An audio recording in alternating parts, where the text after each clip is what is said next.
percaya Tuhan turun tangan untuk menolong kami. Tuhan turun tangan untuk menyembuhkan kami. Di dalam nama Yesus, saudara tumpang tangan di bagian tubuh yang sakit. Percaya malam ini tidak ada yang dapat menghalangi kuasa Tuhan untuk turun tangan bagimu.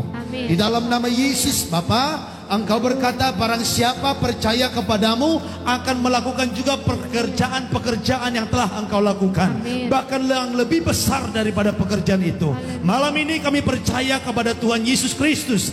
Dan Yesus menyembuhkan segala jenis penyakit ketika Dia melayani di bumi. Dan saat ini aku berdoa di dalam nama Yesus Kristus, segala penyakit dari tubuh orang percaya disembuhkan dalam nama Yesus. Setiap tubuh saat ini bebas dari penyakit, dari kelemahan tubuh. Apapun penyakitnya dalam nama Yesus, jadilah sembuh. Tubuh yang lemah jadi kuat. In Jesus name. Hati yang putus asa, yang hilang harapan, diberikan pengharapan yang baru. Di dalam nama Yesus. Setan iblis, aku hancurkan kuasamu, pengaruhmu. Engkau tidak berkuasa untuk menggagalkan iman umat Tuhan ini. Di dalam nama Yesus Kristus. Demi nama Yesus, kami declare Tuhan menolong kami, Tuhan menyembuhkan kami, Tuhan memberkati kami. Dan seluruh umatmu malam ini menerima mujizat, menerima pertolongan Tuhan. Dan aku berdoa di dalam nama Yesus, tidak ada lagi keluarga Kristen yang bercerai. Tidak ada lagi keluarga Kristen yang hancur. Semuanya dipulihkan di dalam nama Yesus. Demi nama Yesus. Hubungan keluarga suami dengan istri dan sebaliknya, orang tua dengan anak dan sebaliknya, dipulihkan dalam nama Yesus. Bapakku yang baik, pakai kami juga menjadi garam dan terang dunia. Dalam nama Yesus. Haleluya. Kami mau belajar tentang tanda orang-orang kudus dan tanda antikristus. Kamu belajar malam ini supaya kami diperlengkapi dengan firman, dengan pengetahuan, pengenalan akan Tuhan, sehingga kami tidak ragu-ragu, sehingga kami tidak abu-abu, tapi kami mengerti kebenaran. Di dalam nama Yesus, urapi hambamu, hamba terbatas tapi engkau tidak terbatas. Maka pekerjaan yang tak terbatas dari Tuhan terjadi hari ini. Dan firman yang hambamu sampaikan ialah menjawab segala keperluan umatmu, segala kerinduan mereka, setiap doa-doa mereka. Bapa, berfirmanlah bagi kami siap mendengarkan Engkau. Dalam nama Tuhan Yesus yang siap mendengar firman, katakan amin. Jangan duduk dulu, berikan dulu tepuk tangan yang terbaik untuk Tuhan Yesus. Iya. Kenapa saya bilang jangan duduk? Karena saudara saya tahu, belum dibilang dulu pasti langsung duduk gitu. Udah kebiasaan. Oke, bilang dulu kiri kanan, kamu orang yang luar biasa. Kamu orang yang luar biasa. Katakan kamu orang yang diberkati Tuhan. Kamu orang yang diberkati bilang, Tuhan. Gini-gini. Bilang kirim. Gini-gini. Kamu itu orangnya Tuhan. Kamu itu orangnya Tuhan. Kamu itu orang yang luar biasa. Kamu itu orang yang luar bilang, biasa. makanya jangan biasa-biasa aja. Makanya jangan biasa-biasa. Tepuk tangan yang terbaik untuk Tuhan Yesus. Haleluya. Nah, ini sudah bisa duduk. Oke, silakan duduk.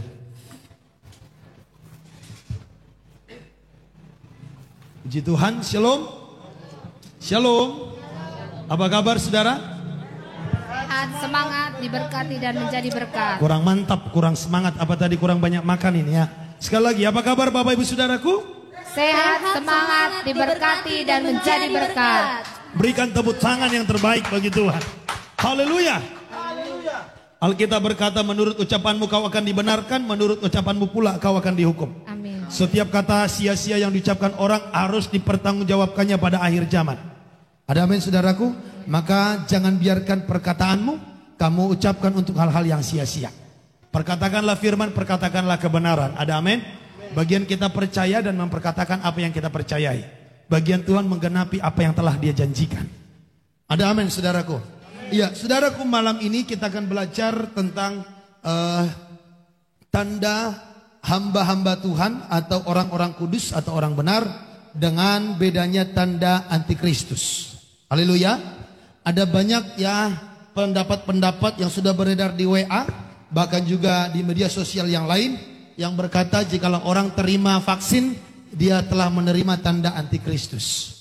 Sehingga banyak orang yang ketakutan, termasuk juga orang yang di pemerintahan.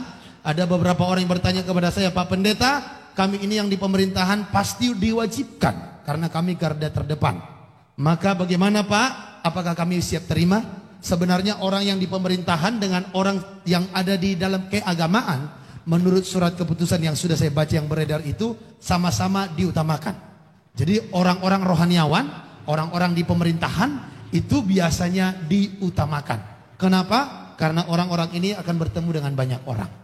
Haleluya. Sehingga ada banyak orang yang berpikir, waduh, kalau saya terima, saya jadi antikris. Kalau sudah jadi antikris, gak mungkin masuk surga. Jadi kalau nggak diterima, terancam untuk kena sakit penyakit. Atau apalagi katanya saudaraku, kalau saya bekerja wajib menerima. Bagaimana jika saya tidak menerima? Bagaimana pendapat orang? Kalau tidak menerima didenda. Ada pula aturannya begitu. Jadi malam ini saya akan berpendapat secara rohani. Kalau berbicara secara medis, sehat atau tidak bukan bagian saya. Itu bagiannya Ikatan Dokter Indonesia. Itu bagiannya Menteri Kesehatan.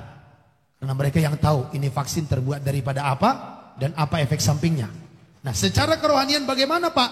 Nah, menarik untuk dibahas. Saya harap tidak ada yang ngantuk. Ada amin? Saya persiapannya 1,5 halaman. Dan ini sudah saya kurangi banyak ayatnya. Jangan dikurangi tanggung ya. Kalau begitu saudara, kita harus siap 2 jam khotbah ini. Siapa siap enggak? Yang siap coba angkat tangan. Kalau enggak siap boleh pulang duluan. Sekarang saudaraku, yang kita dengar adalah tanda antikristus itu dikasih di tanda di mana? Antara di dahi atau di tangan. Betul enggak? Tanda di dahi atau di tangan. Sekarang saya mau tanya, kira-kira menurut saudara, siapakah yang pertama sekali memberi perintah untuk dikasih tanda di dahi dan di tangan? Antikris atau Tuhan? Yang bisa jawab, yang bilang antikris, angkat tangan. 1, 2, 3, 4, 5. Coba agak lama, jangan ragu-ragu. Karena tidak ada denda kalau saudara salah.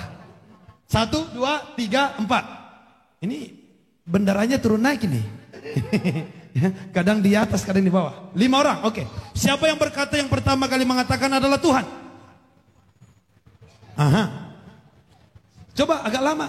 1, 2, 3, 4, 5, 6, 7, 8, 9. Siapa yang bingung apa jawabannya?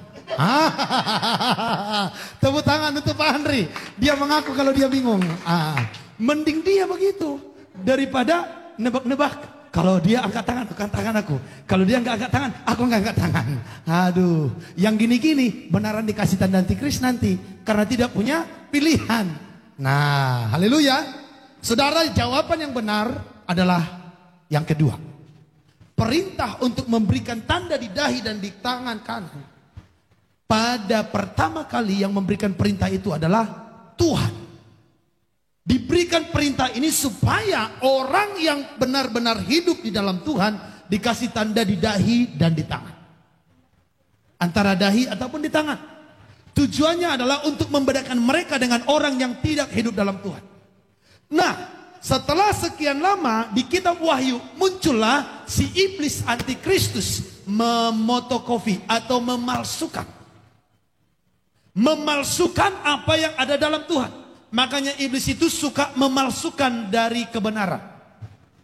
Tuhan bilang tanda pengikutnya dikasih tanda di dahi dan di tangan. Datang antikris bilang yang benar-benar jadi pengikutku harus dikasih tanda di dahi dan di tangan. Haleluya. Sama dengan kuasa, saudaraku. Orang pikir yang bisa tahu, yang bisa menyembuhkan, yang bisa tahu tentang hari depan, itu biasanya dukun. Sehingga ketika ada hamba Tuhan berdoa pakai minyak urapan atau pakai begini tumpang tangan, ada yang tumbang, dibilang ini pendeta kayak dukun. Sementara dukun yang tiru-tiru kayak pendeta. Halo? Setan yang menduplikat, yang memalsukan kuasa Tuhan. Pujian penyembahan itu untuk Tuhan. Tepuk tangan lompat-lompat itu untuk Tuhan. Tapi setan mencoba mengalihkan perhatian manusia. Kalau tepuk tangan lompat-lompat itu kalau nonton konser. Sehingga banyak orang berpikir kalau di gereja tepuk tangan lompat-lompat, ini tidak tahu aturan. Tidak menghormati Tuhan. Setan mencoba membalikkan atau memalsukan apa yang tadinya untuk Tuhan menjadi untuk dia. Nah, saya tidak mau bicara tanpa bukti. bukan pendapat manusia. Tapi ini ada bukti nyata dari firman Tuhan bahwa perintah itu pertama kali diberikan oleh Tuhan. Keluaran 13 ayat 1 sampai 3, nanti kita lompat ayat 10 sampai ayat 16. Ya, Keluaran 13 ayat 1 sampai 3, nanti kita lompat ayat 10 sampai 16. Keluaran 13. Ya. Ketetapan tentang anak sulung hari raya roti tidak beragi. Ya. Berfirmanlah Tuhan kepada Musa, Ya. kuduskanlah bagiku semua anak sulung, semua yang lahir terdahulu dari kandungan para orang Israel, Ya. baik pada manusia maupun pada hewan. Akulah yang mempunyai mereka. Lalu berkatalah Musa kepada bangsa itu, Ya. peringatilah hari ini, sebab pada hari ini kamu keluar dari Mesir, dari rumah perbudakan, karena dengan kekuatan tangannya Tuhan telah membawa kamu keluar dari sana. Sebab itu tidak boleh dimakan sesuatu pun yang beragi. Iya, kita lompat dulu ayat 10. Ayat 10. Haruslah kau pegang ketetapan ini pada waktunya yang sudah ditentukan, Iya. dari tahun ke tahun. Iya, ini harus dipegang ketetapan dari tahun ke tahun. Ayat 11. Apabila engkau telah dibawa Tuhan ke negeri orang Kanaan, seperti yang telah dijanjikannya dengan sumpah kepadamu Iya. dan kepada nenek moyangmu, dan negeri itu telah diberikannya kepadamu. Ayat 12.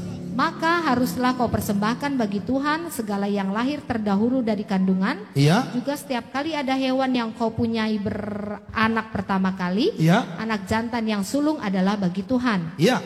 Terus. Tetapi setiap anak keledai yang lahir terdahulu kau tebuslah dengan seekor domba. Iya. Atau jika engkau tidak menebusnya, engkau harus mematahkan batang lehernya. Iya. Terus. Tapi mengenai manusia, setiap anak sulung di antara anak-anakmu lelaki haruslah kau tebus. Iya. Kita lompat langsung ayat 16. Hal itu harus menjadi tanda pada tanganmu, Iya. dan menjadi lambang di dahimu, sebab dengan kekuatan tangannya Tuhan membawa kita keluar dari Mesir. Nah, tadi sedang berbicara membuat persembahan khusus untuk Tuhan. Dan itu harus dipegang sebagai ketetapan bagi orang Israel. Karena ayat 16 ini kesimpulannya. Hal itu harus menjadi tanda pada tanganmu dan menjadi lambang di dahimu. Sebab dengan kekuatan tangannya Tuhan membawa kita keluar dari Mesir. Jadi tanda di tangan dan tanda di dahi pada awalnya adalah perintah Tuhan untuk sebagai tanda kepada orang yang sungguh-sungguh menguduskan diri bagi Dia. Kalau kita lihat di ayat yang pertama tadi dikatakan sampai ayat kedua, kuduskanlah bagiku semua anak-anak sulung, semua yang lahir terdahulu. Sampai ayat yang ketiga dikatakan, peringatilah hari ini sebab pada hari ini kamu keluar dari Mesir, dari rumah perbudakan, karena dengan kekuatan tangannya Tuhan telah membawa kamu, ya, karena dengan kekuatan tangannya Tuhan telah membawa kamu keluar dari sana. Sebab itu tidak boleh dimakan sesuatu pun yang beragi. Saya baca ayat ini, saya buat kata-kata sederhananya begini. Tangan berbicara perbuatan. Amin. Dahi berbicara pikiran.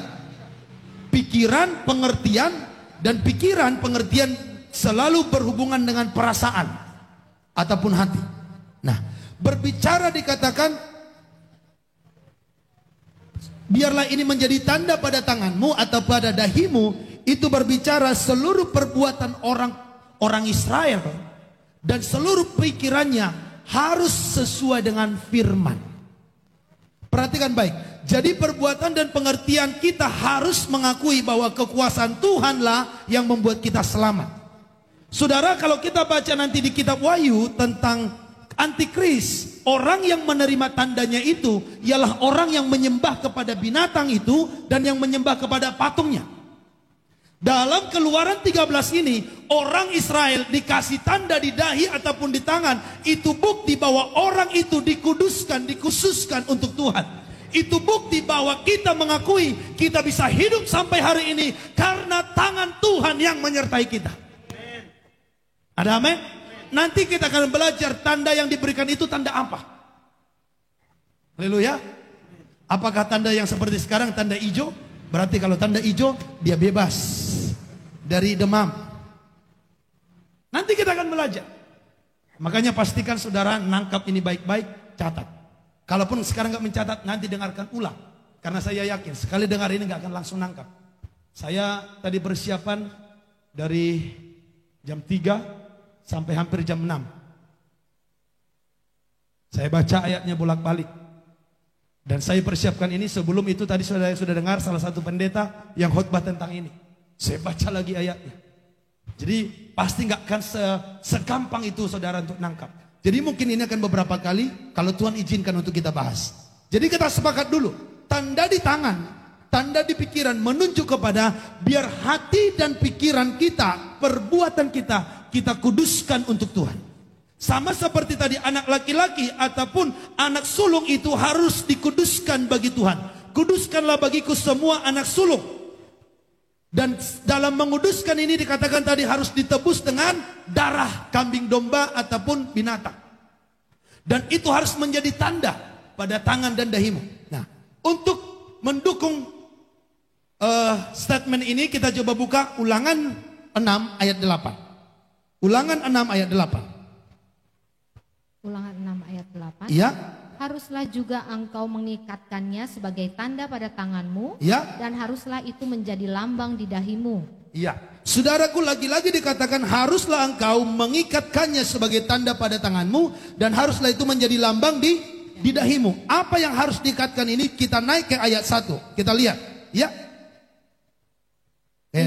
Inilah perintah. Inilah perintah. Yakni ketetapan dan peraturan yang aku ajarkan kepadamu atas perintah Tuhan Allahmu.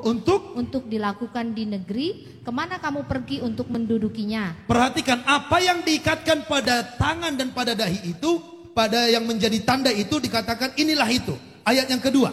Supaya seumur hidupmu. Engkau dan anak cucumu.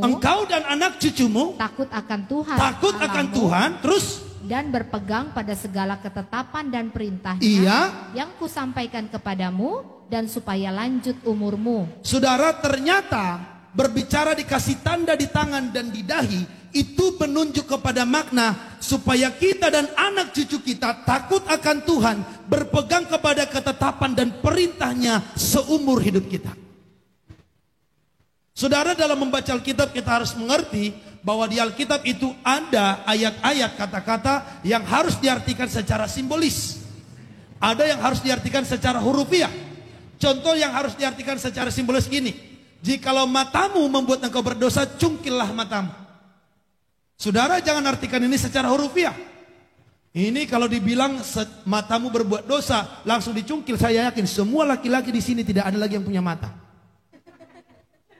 Termasuk yang khotbah ini. Haleluya, udah habis dicungkil semua. Karena pasti pernah jatuh dalam dosa. Dalam dosa mata. Betul saudaraku? Nah, jadi jikalau tanganmu yang berbuat dosa, mencuri misalnya, potonglah tanganmu. Karena lebih baik engkau masuk surga dengan tangan pundung daripada dengan kedua tanganmu utuh kamu dibuang ke neraka. Sekali lagi, ayat ini harus diterjemahkan secara simbolis.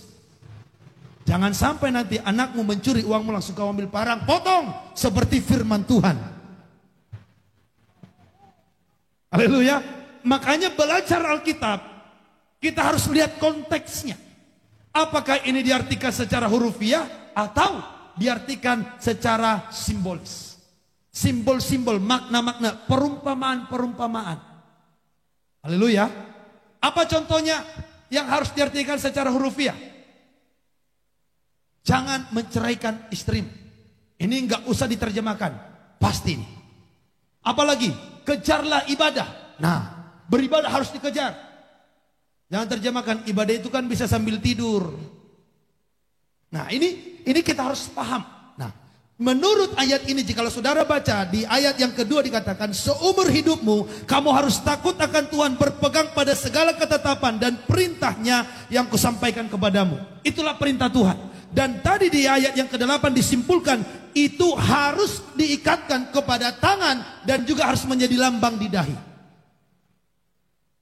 Coba kita lanjut ayat yang ketiga. Ayat 3. Maka dengarlah hai orang Israel, lakukanlah itu dengan setia, supaya baik keadaanmu dan supaya kamu menjadi sangat banyak.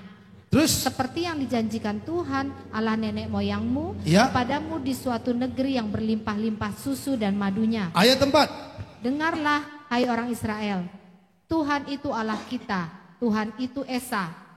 Kasihilah Tuhan Allahmu dengan segenap hatimu dan dengan segenap jiwamu dan dengan segenap kekuatanmu. Ayat 6. Apa yang kuperintahkan kepadamu pada hari ini haruslah engkau perhatikan. Iya.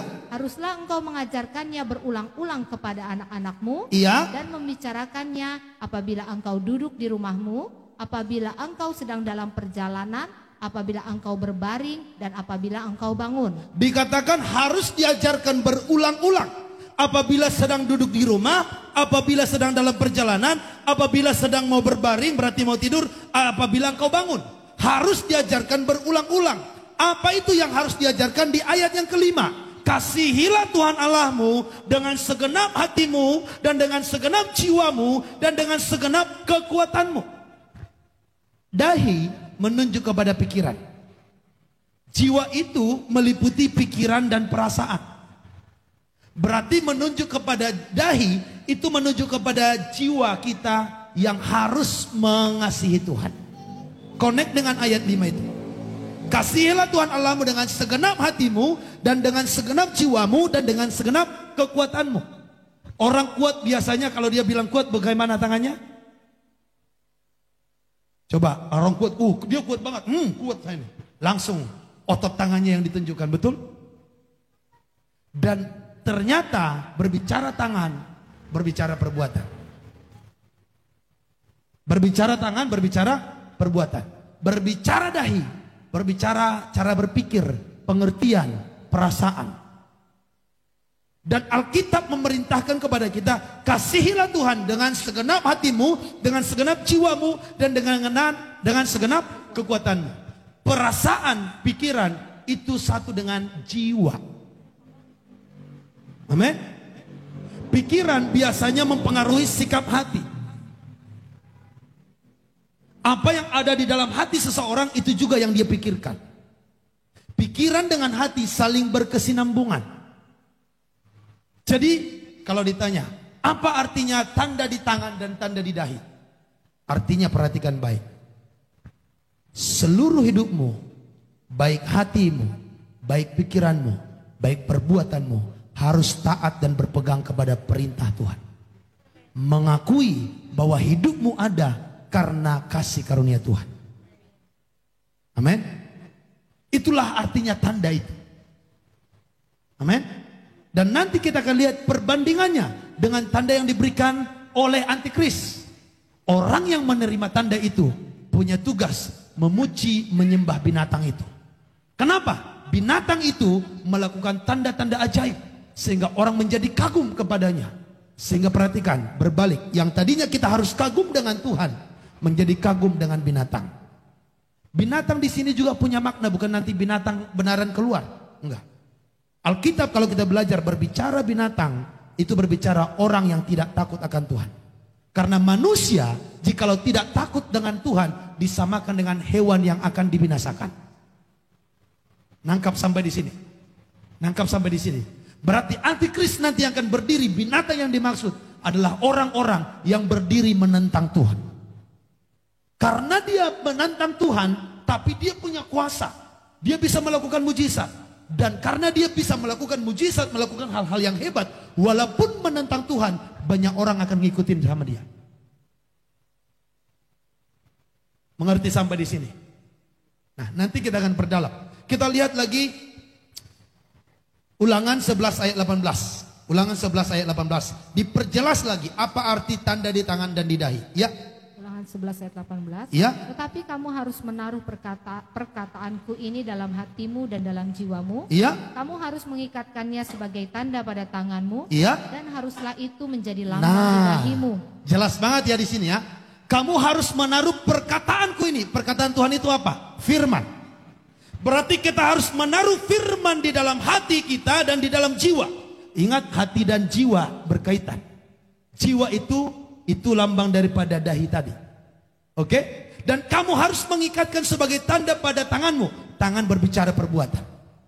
Berarti firman harus mengatur cara berpikir kita, mengatur sikap hati kita, mengatur tingkah laku perbuatan kita setiap hari. Inilah tanda orangnya orang Kristen. Orang Kristen tandanya bukan KTP-nya Kristen. Orang Kristen tandanya bukan karena dari lahir dia Kristen. Dia Kristen atau tidak, tandanya karakter hidupnya apakah menghormati Tuhan atau tidak. Amin. Makanya saya pernah bilang, bisa saja agamamu Kristen, KTPmu Kristen, tapi hidupmu belum tentu Kristen. Karena Kristen artinya pengikut Kristus, karakter Kristus, ajaran Kristus yang harus diikuti. Banyak orang KTP-nya Kristen, tapi karakternya bukan Kristen. Banyak orang KTP-nya statusnya dari nenek moyang Kristen, tetapi sehari-hari cara berpikirnya, cara dia bekerja, cara dia berbisnis, semuanya di luar ajaran Kristen. Makanya saya bilang, KTP-mu bisa Kristen, tapi karaktermu bukan Kristen. Dan yang Tuhan lihat bukan KTP-mu Kristen atau tidak. Yang Tuhan lihat hidupmu, karaktermu, hatimu, perbuatanmu, perbuatan seorang Kristen atau tidak. Ada amin? Makanya orang yang akan terjebak ke dalam antikristus nanti ialah orang-orang yang tidak mau hidup sebagai orang Kristen dalam karakter, dalam perbuatannya sehari-hari. Amin? Karena tanda itu ternyata berbicara tanda di mana kita harus mengasihi Tuhan dengan segenap hati, dengan segenap jiwa, dengan segenap perbuatan. Hidupku hanya ditentukan oleh kuasa-Mu. Amin.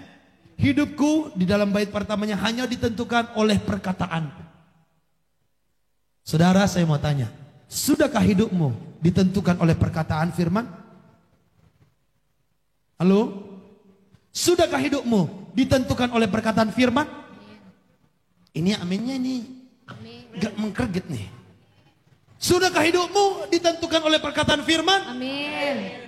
Maukah hidupmu diatur oleh firman? Amin. Maukah saudara mengasihi Tuhan dengan segenap hatimu, dengan segenap jiwamu, dengan segenap kekuatanmu? Amin. Biarlah karakter dan perbuatan kita sesuai dengan firman. Amin. Sehingga di akhir zaman ini kita tidak ikut dengan gelombang antikris.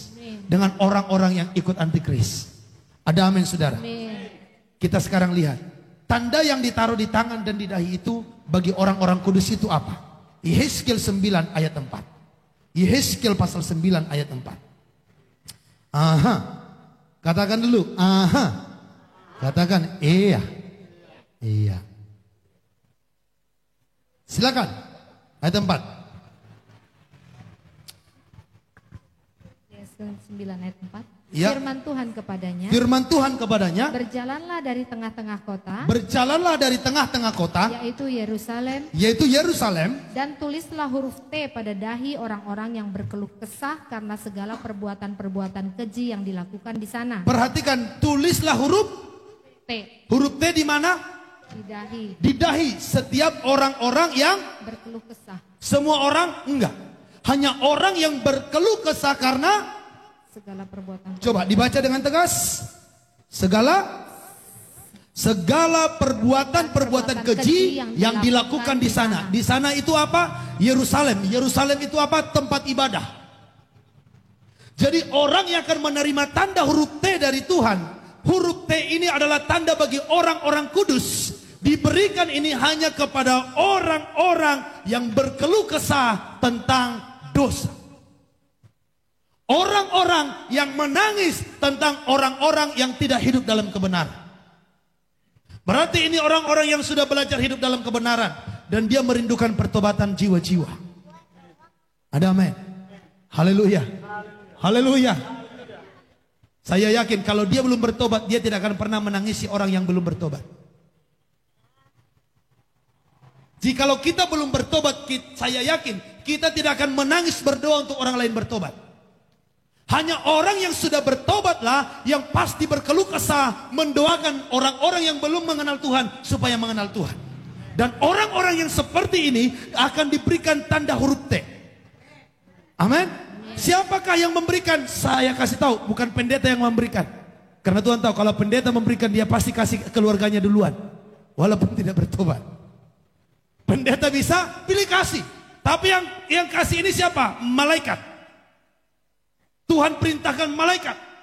kasih tanda kepada dahi orang-orang yang hidup di dalam kebenaran. Tepuk tangan dulu tuh Tuhan Yesus. Bilang kiri kanan, saya berdoa, kamu dapat tanda itu. Aha, haleluya, haleluya. Huruf T diberikan kepada orang yang berkeluh kesah tentang dosa. Jadi level imanmu harus berbeda. Bukan lagi engkau yang berjuang melawan dosa, tapi engkau berkeluh kesah tentang orang lain yang masih melakukan dosa. Berarti berkeluh kesah tentang orang lain yang melakukan dosa, berarti kamu mau melayani Tuhan. Amin. Maka hari Minggu kemarin saya khotbahkan, hidupku untuk melayani Tuhan. Amin. Orang-orang yang akan diberikan huruf T ialah orang-orang yang memberikan hidupnya melayani Tuhan. Makanya melayani Tuhan itu tidak bisa tidak, harus, wajib. Bilang kiri kanan, kamu sudah melayani belum? Kamu sudah melayani.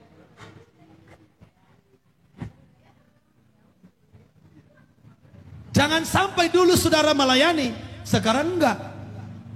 Tadi pagi saya bilang, orang-orang yang mengeraskan hati itu bisa punya kesaksian, tapi dulu saya ini luar biasa Pak dipakai Tuhan. Dulu, sekarang dipakai hantu. Dulu saya ini tumpang tangan orang nangis jatuh. Sekarang tanganmu kamu pakai pukulin orang. Halo? Dan kalau modelnya begitu tadi pagi saya khotbah. Kalau orang keras hati ditegur, melawan, kena kusta. Di mana? Di dahi. Dahi lagi yang kena. Kusta di dahi menunjuk kepada pengertiannya busuk, pikirannya busuk, dan kusta itu bisa menular. Jadi orang-orang yang mengeraskan hati suka ini mempengaruhi orang lain untuk tidak taat sama Tuhan. Makanya orang kusta itu langsung diasingkan. Makanya orang kalau tidak taat sama firman, itu melawan firman, tersinggung dengan khotbah, memang lebih baik dia jangan lama-lama di sini. Karena dia dapat mempengaruhi orang lain, seperti penyakit kusta yang dapat menular kepada orang lain. Wow. Haleluya. Haleluya. Jadi di sini kumpulan orang-orang yang mau taat sama firman. Dan pendengar online ini adalah pendengar online yang mau taat sama firman. Tadi pagi ada seorang ibu bertanya kepada saya, Pak Pendeta, saya menikah kepada seorang laki-laki. Dia mengaku tidak punya istri.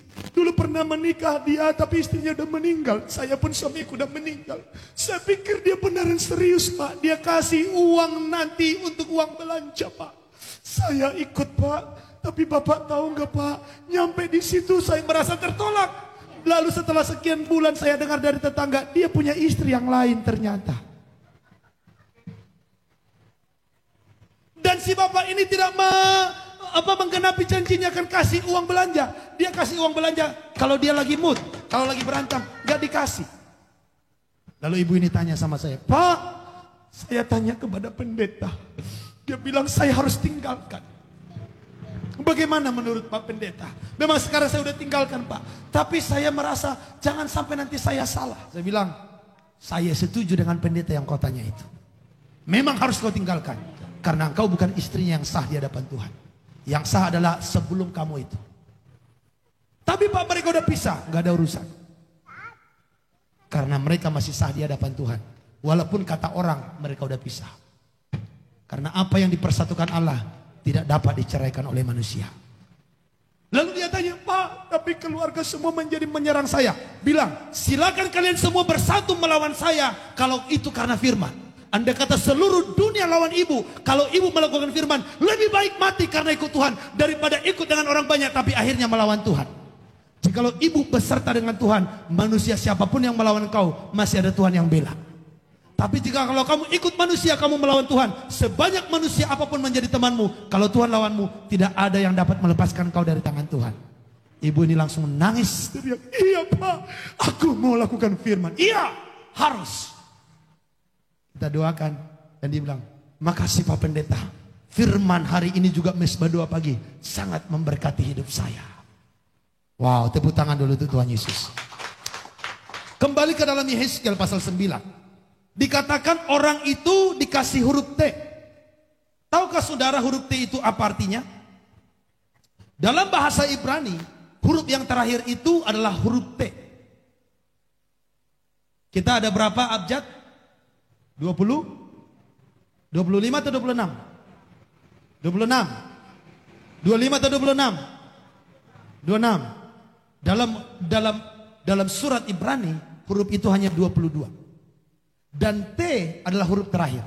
Ditulis dengan kata taf, T-A-V atau T-A-F. Dan artinya adalah kebenaran. Huruf T dalam bahasa Ibrani punya makna kebenaran. Dan bentuknya mirip seperti salib atau tanda silang. Salib atau tanda silang. Nah, kita lihat artinya. Berarti huruf T yang diberikan kepada dahi orang-orang kudus menunjuk kepada orang-orang yang percaya kepada salib Kristus. Salib Kristus di mana Yesus berkata, "Akulah jalan, kebenaran dan hidup." Jadi orang-orang yang akan dikasih tanda huruf T itu ialah orang-orang yang hidup dalam kebenaran, dalam iman Yesus Kristus Tuhan. Tepuk tangan dulu untuk Tuhan Yesus Kristus. Amin. Haleluya. Jelas sampai di sini? Bisa mengerti sampai di sini? Jadi huruf tanda di dahi itu ataupun di tangan itu adalah huruf T. Artinya apa? Kebenaran. Lambangnya salib. Artinya salib, kita mengasihi Tuhan dan kita mengasihi sesama. Kita cinta Tuhan, tapi kita juga jadi berkat kepada sesama. Jangan ngomong kamu cinta Tuhan, tapi kamu berantem terhadap semua sesama. Mertua dilawan, suami dilawan, ipar dilawan, tetangga dilawan. Dia bilang karena saya cinta Tuhan. Bullshit. Holah kata deh. Enggak. Itu omdo. Apa omdo? Omong doa. Bilang kiri kanan, sikut dia. Kamu gitu enggak? Haleluya. Haleluya. Huruf T ini hubungannya tadi dengan salib Kristus. Salib Kristus menunjuk kepada tanda darah. Tahukah saudara, tanda darah ini juga sudah pernah dilakukan bagi orang Israel. Kapan? Ketika tulah yang ke-10 terjadi di Mesir. Tandanya apa? Taruh di ambang atas pintu dan kedua tiang. Di atas kedua tiang. Kalau ditarik garis menjadi huruf T. Ini pintu di atas dan kedua tiang. Ditarik garis ke bawah, ditarik garis ke samping, tanda apa? Salib. Salib atau mirip huruf T. Kalau saudara baca itu dalam Keluaran pasal 12 ayat 3 sampai Keluaran 11 ayat 1 sampai 7. Nanti saudara baca lagi Keluaran 12 ayat 3 sampai 13. Bapak Ibu bisa baca di sana. Tuhan memerintahkan supaya orang Israel tidak terkena tulah. Saudara sudah pernah baca ayat itu?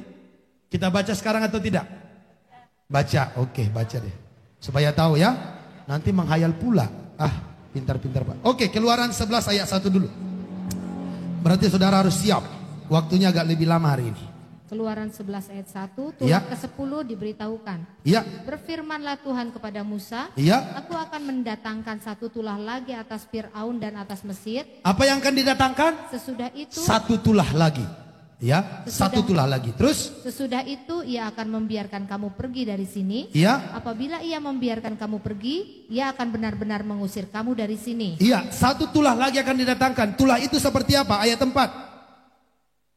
Berkatalah Musa, beginilah firman Tuhan. Iya. Pada waktu tengah malam, aku akan berjalan dari tengah-tengah Mesir. Iya. Maka tiap-tiap anak sulung di tanah Mesir akan mati. Ya, tulah itu tiap-tiap anak sulung akan mati.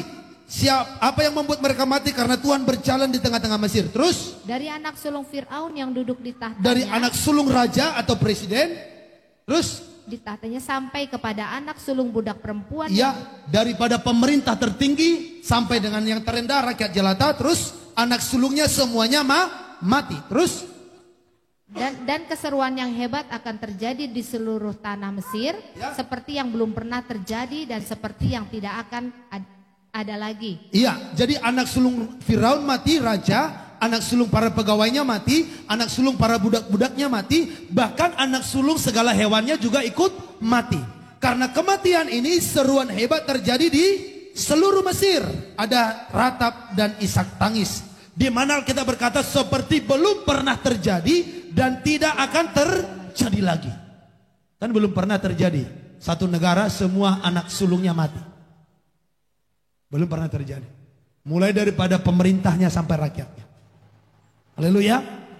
Terus ayat 7. Tetapi kepada siapa juga dari orang Israel, Nah, buat orang Mesir mati semua anak sulung, tapi bagi orang Israel, seekor anjing pun tidak akan berani menggonggong, jangankan anak sulung mati, anjing pun tidak berani menggonggong bagi orang Israel. baik kepada manusia maupun kepada binatang, Baik kepada manusianya, baik kepada hewan peliharaan mereka. supaya kamu mengetahui bahwa Tuhan membuat perbedaan antara orang Mesir dan orang Israel. Nah, karena Tuhan membuat perbedaan antara orang Mesir dan orang Israel. Orang Mesir gambaran orang dunia, orang fasik, orang jahat. Orang Israel artinya orang yang cinta Tuhan, yang hidup dalam kebenaran. Itu arti rohaninya. Amin. Oke, sekarang kita lompat Keluaran 12 ayat 3. Keluaran 12 ayat 3. 12 ayat 3. Ya. Katakanlah kepada segenap jemaah Israel, Katakanlah kepada segenap jemaat Israel, pada tanggal 10 bulan ini, pada tanggal 10 bulan ini, diambillah oleh masing-masing seekor anak domba. apa yang diambil? Seekor anak domba. Terus? Menurut kaum keluarga, Ya. seekor anak domba untuk tiap-tiap rumah tangga. Iya, satu ekor untuk setiap satu keluarga. Terus? Tetapi jika rumah tangga itu terlalu kecil jumlahnya untuk mengambil seekor anak domba, Iya. maka ia bersama-sama dengan tetangganya yang terdekat ke rumahnya, Ya. haruslah mengambil seekor menurut jumlah jiwa. Tentang anak domba itu, kamu buatlah perkiraan menurut keperluan tiap-tiap orang. Ya, terus? Anak dombamu itu harus jantan, tidak bercela, berumur setahun. Kamu boleh ambil domba atau kambing. Iya. Kamu harus mengurungnya sampai hari yang ke-14 bulan ini. Iya. Lalu seluruh jemaah Israel yang berkumpul harus menyembelihnya pada waktu senja. Ayat 7, perhatikan. Kemudian dari darahnya Kemudian dari darah binatang domba tadi haruslah diambil sedikit diambil sedikit, dan dibubuhkan pada kedua tiang pintu. dibubuhkan kepada kedua tiang pintu. Tiang pintu itu ada dua, di kiri dan di kanan. Berarti dibubuhkan kepada kedua tiang pintu. Terus? Dan pada ambang atas. Dan pada ambang atas. Terus? Pada rumah-rumah di mana orang memakannya. Nah, jadi binatangnya diambil, dipotong, darahnya diambil, dikasih tanda di pintu, di tiang kiri dan tiang kanan, terus di atas pintu. Itu yang saya sebut tadi tanda salib. Ya, bisa dibayangkan ya, saudara bisa lihat pintu ini. Nah, jadi di kiri kanannya sama di atasnya. Kita lompat ayat yang ke-12. Jikalau ada tanda darah itu, apa yang terjadi?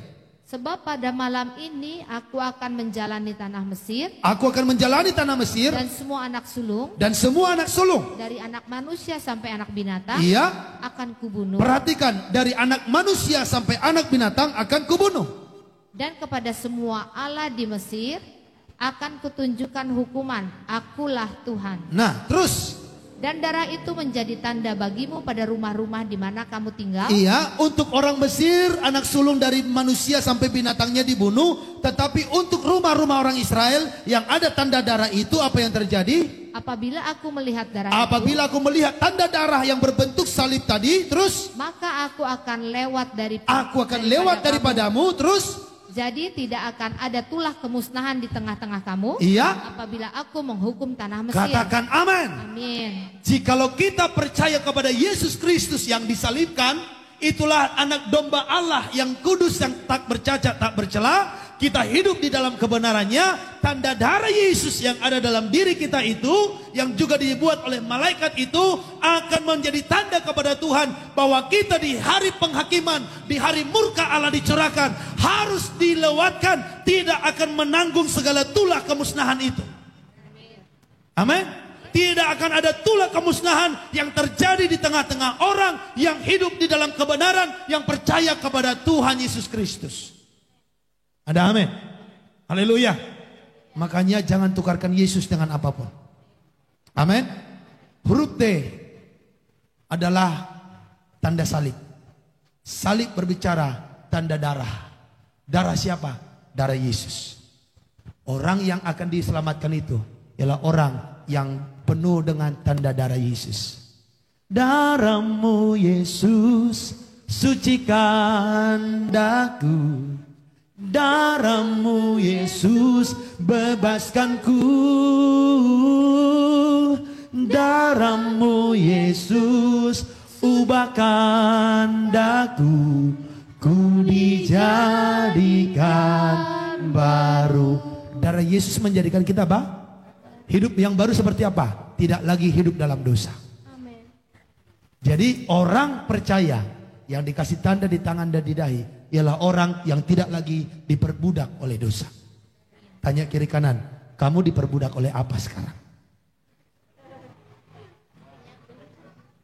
Anak-anak muda bilang, saya bucin pak, budak cinta. Cie, anak muda. Termasuk kalau kamu hanya budak cintanya seorang gadis atau cintanya seorang laki-laki, termasuk juga kamu nanti menjadi ditelan bulat-bulat sama antikris.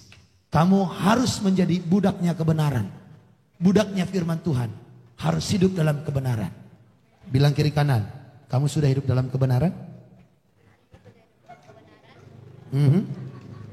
Haleluya, haleluya. Bapak Ibu, makanya jangan hidupmu hanya cari uang. Hoi kepengi. Apa hoi rohe pengi lau do muse. Mati hoso na buibu nemu hepengmi. Haleluya. Dan saudara tahu, ketika murka Tuhan datang, orang yang ada tanda darah atau tanda huruf T tidak akan terkena dalam penghukuman. Coba lihat Wahyu 7 ayat 3. Wahyu 7 ayat 3. Ya, masih semangat semuanya? Belum bosan? Sudah ngantuk? Iya, ada yang bilang belum tapi cepat lah Pak. Belum Pak, tapi cepat Pak. Ayo silakan semangat semua. Haleluya. Katakan saya semangat. Katakan haleluya. Haleluya. Tanda huruf T Tuhan berikan kepadaku.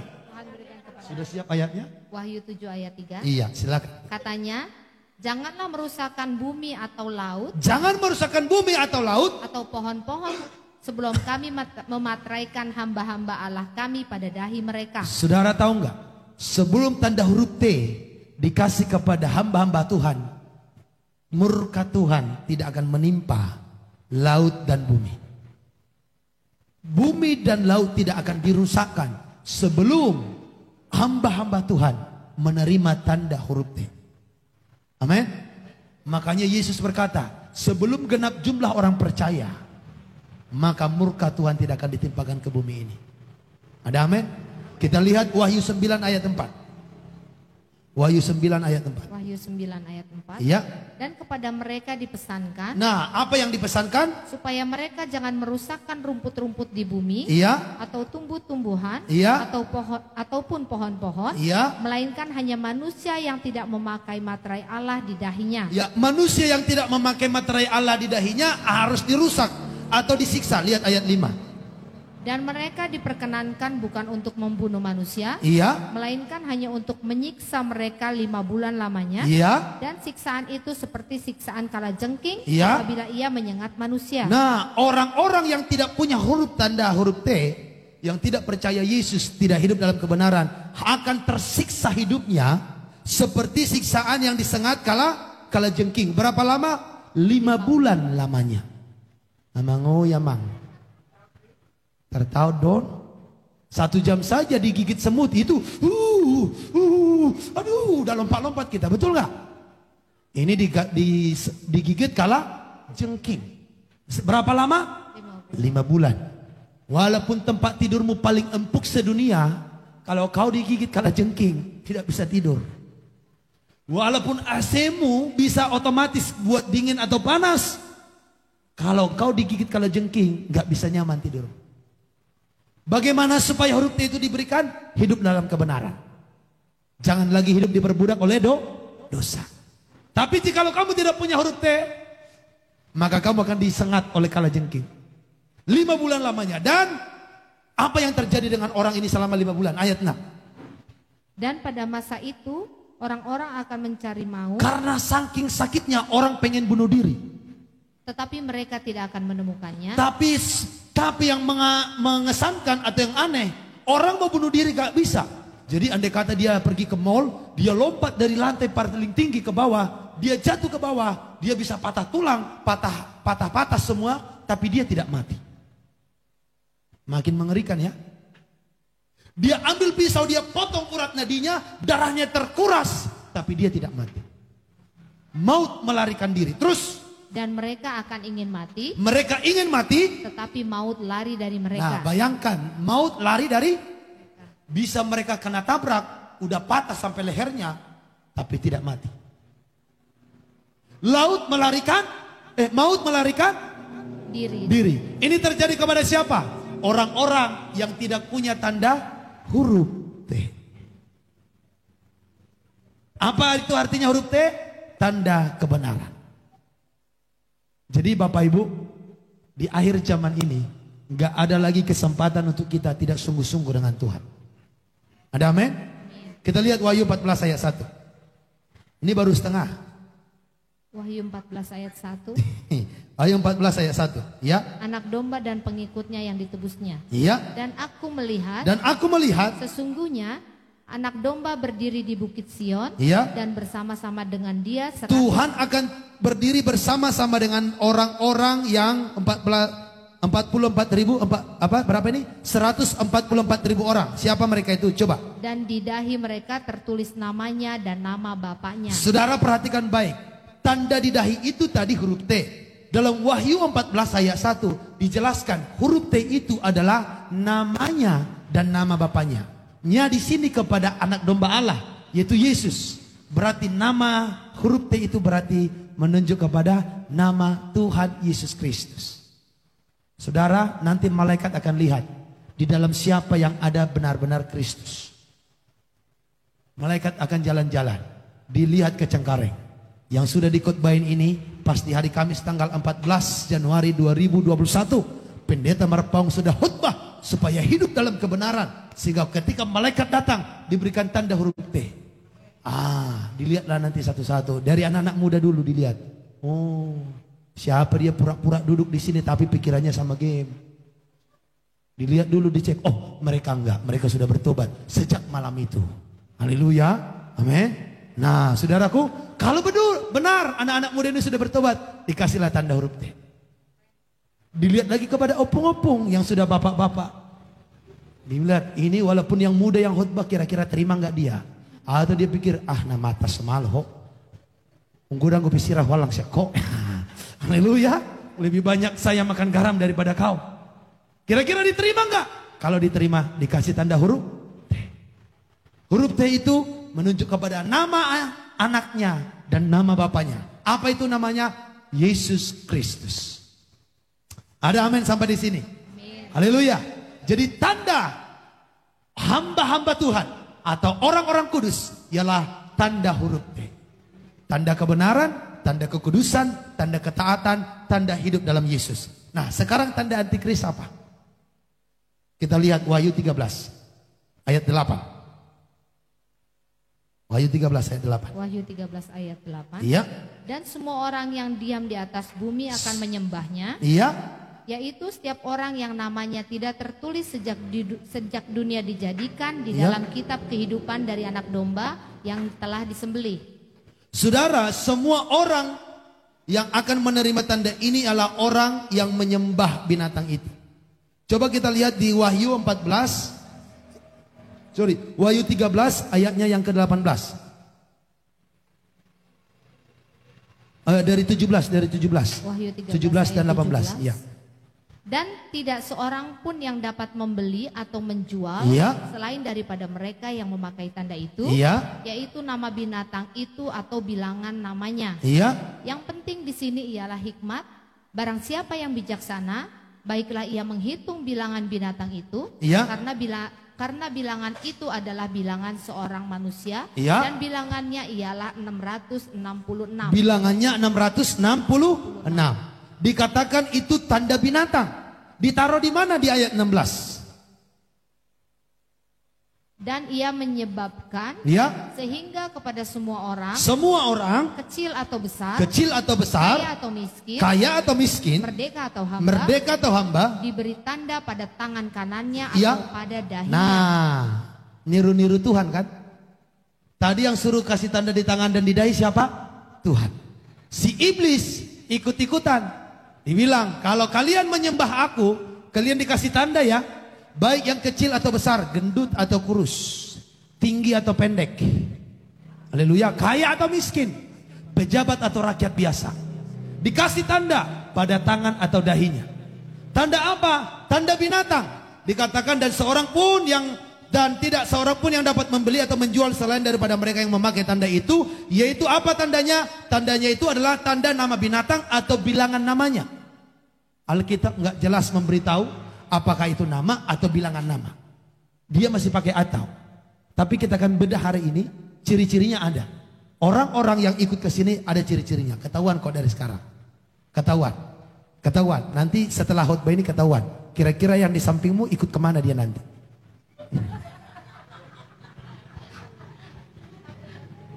Haleluya. Ketahuan. Karena kita akan bedah. Tapi siap gak ini? Haleluya. Jangan ngantuk. Kalau ngantuk saya jadi berpikir. Ayat tu si donoai. Karena percuma saya khotbah kalau saudara tidur.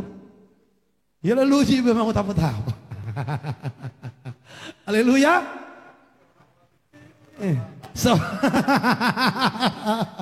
Seolah-olah dia menyimak.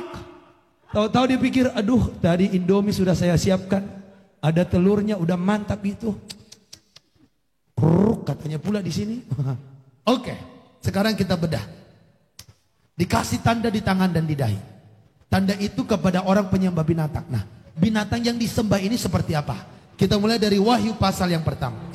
Wahyu pasal 13 ayat yang pertama. Kita lihat.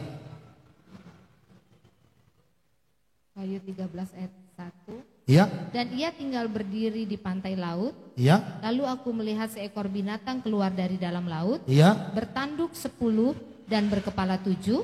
Di atas tanduk-tanduknya terdapat 10 mahkota dan pada kepalanya tertulis nama-nama hujat. Terus binatang yang kulihat itu serupa dengan macan tutul. Binatang itu serupa macan tutul. Jadi ada seekor binatang keluar dari dalam laut. Bentuknya ya rupanya wajahnya seperti macan tutul. Terus dan kakinya seperti kaki tapi beruang. aneh. Ulunya gak beniku. Kepala macan tutul. Kakinya kaki beruang, berarti gede. Terus dan mulutnya seperti mulut singa. Tapi mulutnya seperti mulut singa, taringnya tajam, kuat. Terus dan naga itu memberikan kepadanya kekuatannya. Nah, terus dan tahtanya dan kekuasaannya yang besar. Nah, jadi binatang ini punya kekuatan dan tahta yang besar. Terus maka tampaklah kepadaku satu dari kepala-kepalanya seperti kena luka yang membahayakan hidupnya. Iya. Tapi luka yang membahayakan hidupnya itu sembuh. Seluruh dunia heran lalu mengikut binatang itu. Perhatikan, binatang ini aneh. Tadi dikatakan kepalanya 7, tanduknya 10. Berarti ada satu kepala yang punya tanduk 2 atau punya 3, tapi yang lain cuma punya tanduk 1. Kepalanya 7, tanduknya 10. Dan dikatakan salah satu dari kepalanya itu kena luka yang menurut logika itu dapat membuat dia mati. Tetapi karena binatang ini punya kekuatan khusus, dia dapat menyembuhkan lukanya itu sehingga seluruh dunia heran. Lalu mengikut binatang itu. Perhatikan, binatang ini akan meraih kekaguman manusia yang tadinya kagum kepada Tuhan menjadi kagum kepada binatang itu. Saya ingatkan tadi, binatang artinya adalah orang yang tidak mengakui Tuhan, orang yang tidak taat kepada firman. Karena dalam kitab Petrus dikatakan manusia yang hidup dalam kekacauan atau kefasikan disamakan dengan hewan yang dibinasakan. Jadi binatang yang dimaksud di sini menunjuk kepada salah seorang yang dia jahatnya seperti jahatnya macan tutulnya di situ, beruangnya di situ, singanya di situ. Kepalanya 7, tanduknya 10, menakutkan ini. Manusia tanduk 1 aja udah menakutkan. Apalagi manusia kepala 10, kepala 7 ke tanduk 10. Walaupun ini tidak secara harfiah. Ini adalah simbol-simbol pemimpin-pemimpin. Nah, coba kita lanjut ayat 4. Dan mereka menyembah naga itu. Nah, orang yang heran itu menyembah naga. Naga itu lambang daripada setan. iblis. Terus? Karena ia memberikan kekuasaan kepada binatang itu. Karena setan memberikan kekuasaan kepada binatang itu. Dan mereka menyembah binatang itu Iya. sambil berkata, Iya. siapakah yang sama seperti binatang ini? Siapa yang sama seperti binatang ini? Mereka memuja-muja manusia yang hebat melebihi Tuhan. Terus? Dan siapakah yang dapat berperang melawan dia? Siapa yang dapat melawan dia? Terus? Dan kepada binatang itu diberikan mulut Iya. yang penuh kesombongan dan hujat. Kepadanya diberikan juga kuasa untuk melakukannya 42 bulan lamanya. Iya. Lalu ia membuka mulutnya untuk menghujat Allah, Iya. menghujat namanya, Iya. dan kemah kediamannya, dan semua mereka yang diam di sorga. Ya, saudaraku, orang-orang mengikut binatang ini.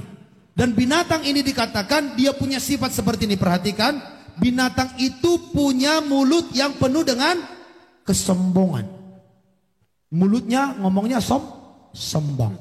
Coba agak lirik kiri kanan. Rendah hati atau sombong itu yang di sampingmu? Bilang, oh kau rendah hati. Hubere siya pardo pamin. Haleluya. Binatang ini dikatakan mulutnya penuh dan bukan hanya sombong. Orang yang suka menghujat. Hati-hatilah kau. Orang yang sombong. Hati-hatilah kau. Lihat kiri kanan. Jangan suka menghujat. Haleluya. Ini ciri-ciri binatang itu. Sombong dan tukang Terus. Dan ia diperkenankan untuk... Coba kembali kayak 5 tadi. Penuh kesombongan dan hujat, kepadanya diberikan juga kuasa untuk melakukannya selama berapa lama? 42 bulan. 42 bulan lamanya berapa lama itu? 3,5 tahun. 3,5. Jadi akan ada nanti kesombongan merajalela dari salah seorang yang kuat, yang dapat menarik kekaguman manusia selama 3,5 tahun. Dan mulutnya penuh dengan kesombongan dan hujat. Terus ayat 6. Lalu ia membuka mulutnya untuk menghujat Allah. Nah, ini binatang ini akan terang-terangan menghujat Tuhan. Melawan Tuhan. Terus menghujat namanya. Menghujat nama Yesus. Dan kemah kediamannya. Dan gereja-gereja. Jadi gereja-gereja akan dihancurkan. Dan semua mereka yang Tunggu diam dulu Bu, biar direnungkan dulu ini. Jadi orang ini akan membuat orang supaya membenci orang Kristen. Membenci Tuhan Yesus. Dan menghancurkan tempat kediamannya. Bangunan-bangunan gereja. Haleluya. Ini yang akan terjadi di akhir zaman. Dan yang memberi perintah ini punya kekuatan. Punya kekuatan yang besar. Sehingga dunia kagum. Terus lanjut. Dan semua mereka yang diam di sorga. Dan semua yang diam di sorga. Bahkan sorga pun dihujat. Terus. Dan ia diperkenankan untuk berperang melawan dan orang-orang ternyata kudus. Tuhan izinkan orang ini untuk berperang melawan orang-orang kudus. Orang-orang kudus akan disiksa. Dianiaya.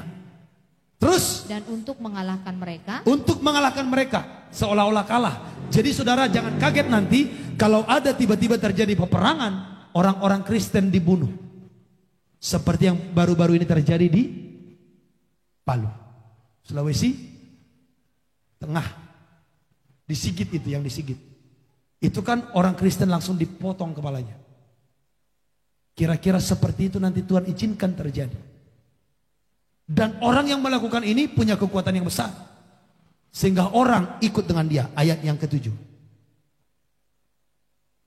Ayat yang ke-7 diulangi baca. Dan ia diperkenankan untuk berperang melawan orang-orang kudus. Iya. Dan untuk mengalahkan mereka. Iya. Dan kepadanya diberikan kuasa atas setiap suku. Perhatikan setiap suku. Dan umat. Setiap umat. Dan bahasa. Dan bangsa. Jadi mau pergi ke kota manapun kau tetap ketemu. Mau ke daerah manapun tetap gak bisa lari. Terus. Dan semua orang yang diam di atas bumi. Di atas bumi semua orang akan menyembahnya. Ya. Yaitu setiap orang yang namanya tidak tertulis sejak dunia. Siapa yang ikut tertipu menyembah kepada binatang ini? Setiap orang yang namanya tidak tertulis di kitab kehidupan sejak dunia dijadikan. Kapan namamu tertulis di kitab kehidupan? Sejak engkau lahir baru. Amin. Amin. Makanya jikalau orang di akhir zaman ini gak lahir baru, gak mau percaya Yesus, gak mau bertobat, gak mau dibaptis, kamu nanti akan masuk ke sini.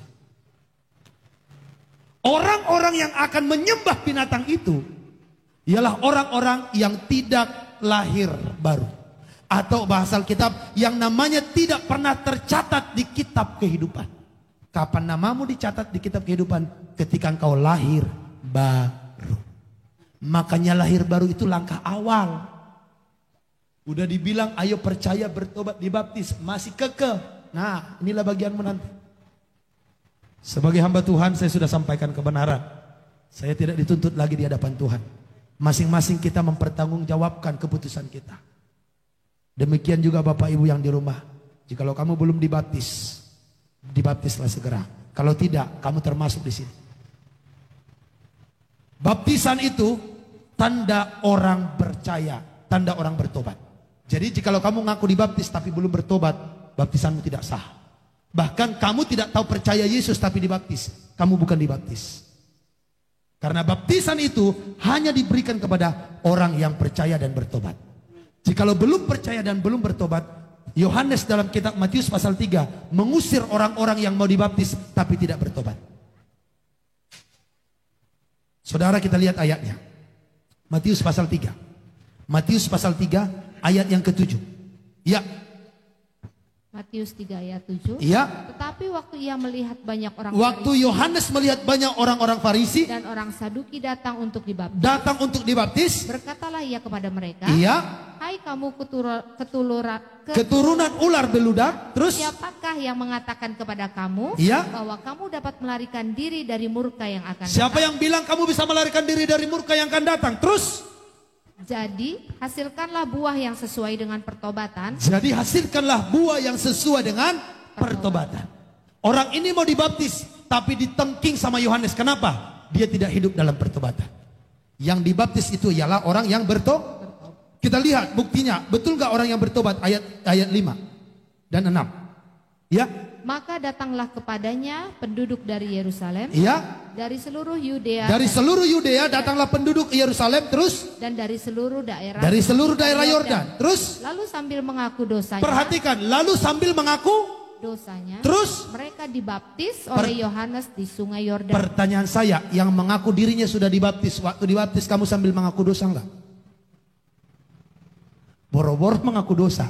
Panggil bapak mama pun belum bisa. Wah, wah, wah. Baru gitu. Betul? Betul? Ini firman. Saudara mau bantah berarti saudara membantah firman. Saudara bantah omongan saya nggak ada masalah. Saya manusia.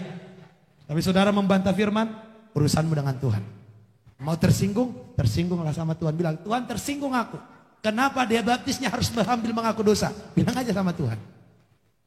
Saudara perhatikan, lalu sambil mengaku dosanya, mereka dibaptis oleh Yohanes di sungai Yordan. Jelas sekali, orang yang dibaptis itu harus sambil mengaku dosa. Yang kita baptis ini Pak Andri, mantan preman yang bertobat, diajar mengaku dosa Pak waktu dibaptis? Ya. Makanya jikalau baptisanmu belum dalam pengakuan dosa, tidak sesuai firman. Kalau tidak sesuai, palsu. Palsu tidak diakui di hadirat Tuhan. Manusia bisa mengakui tapi Tuhan tidak mengakui. Kamu pilih mana? Pengakuan manusia atau pengakuan Tuhan? Tepuk tangan dulu untuk Tuhan Yesus. Haleluya. Ada amin? Jelas sampai di sini. Ternyata yang menyembah binatang itu ialah orang-orang yang namanya belum tertulis di kitab kehidupan. Haleluya. Ketika seseorang dibaptis, tahukah saudara? Surga terbuka. Kita lihat Matius pasal 3 ayatnya yang ke-14. Matius 3 ayat yang ke-14. Langsung 16 deh, langsung 16. Langsung 16. Sesudah dibaptis, Yesus segera keluar dari air. Berarti sebelum dibaptis dia ketika dibaptis dia di mana? Di dalam air. Makanya dibaptis itu harus masuk ke dalam air. Ya, terus? Dan pada waktu itu juga ya, langit terbuka. Langit terbuka, dan terus dia melihat Roh Allah seperti burung merpati turun ke atasnya. Nah, saudaraku, ketika seseorang dibaptis, langit terbuka, lalu Roh Allah turun ke atasnya. Ayat 17. Lalu terdengarlah suara dari sorga yang ketika mengatakan, seorang dibaptis ada terdengar suara dari sorga. Terus? Inilah anakku yang kukasihi. Apa katanya? Kepadanya lah aku berkenan. Ketika seseorang dibaptis, lahir baru, disitulah ada pengakuan dari sorga yang berkata, inilah anakku yang kukasihi, kepadanya lah aku berkenan. ketika seseorang dibaptis, disitulah namanya tercatat di kitab kehidupan. Yang Bapa di surga mengakui, ini anakku namanya Andrin Dun. Dia sudah menjadi anakku sekarang karena dia sudah dibaptis. Saat Yesus dibaptis, terdengarlah suara dari surga. Yesus teladan kita. Kapan namamu tercatat di kitab kehidupan? Menurut ayat ini, ketika kamu dibaptis, ditenggelamkan ke dalam air dan hidup dalam pertobatan. Paham sampai di sini? Amin. Tepuk tangan dulu untuk Tuhan Yesus. Kita kembali ke kitab Wahyu. Masih ada lagi yang harus kita renungkan. Lanjut, Wahyu tadi ayat berapa terakhir? Ayat yang ke-8. Lanjut kita ayat 9.